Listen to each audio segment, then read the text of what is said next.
नमस्कार कृषी मित्र आणि मैत्रिणींनो, आज आपण तिळाच्या एका जातीबद्दल माहिती बघणार आहोत. TLT10 देश पातळीवर क्षेत्रवाढीस मान्यता मिळालेली ही जात वसंतराव मराठवाडा कृषी विद्यापीठ अंतर्गत प्रदेशित करण्यात आलेली आहे. तर ही गळीत धान्य संशोधन केंद्र लातूर व ट्रॉम्बे ॲटॉमिक सेंटर मुंबई याच्या सौजन्याने गॅमा रेडिएशनद्वारे याची निर्मिती झालेली आहे. याची काही वैशिष्ट्ये आपण बघणार आहोत. TLT10 हा वाण खरीप, रब्बी तसेच उन्हाळी हंगामामध्ये महाराष्ट्र, कर्नाटक, केरळ, आंध्र प्रदेश, तमिळनाडू, तेलंगणा हे झोन 1मध्ये येतात, यासाठी वापरण्यात येत आहे. तसेच गुजरात, महाराष्ट्र, तेलंगणा झोन 3मध्ये येतात, तर तिथं ती व्हरायटी वापरली जाते.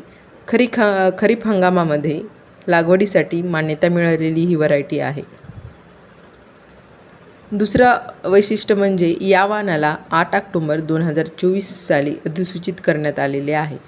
3 नंबरचं वैशिष्ट्य आहे 90 ते 95 दिवसामध्ये ही परिपक्व होऊन तीळ आपल्याला चांगल्या प्रकारे मिळू शकतो.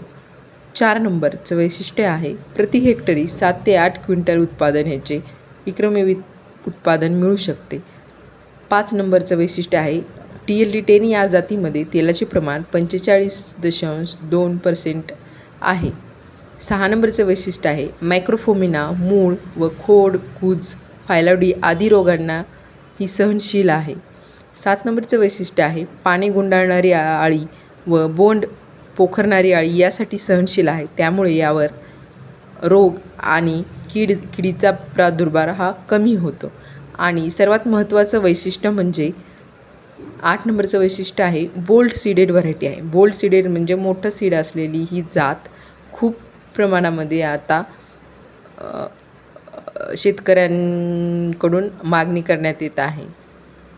अशीच नवनवीन व्हिडिओज बघण्यासाठी तुम्ही माझं चॅनल सबस्क्राईब आणि लाईक करू शकता.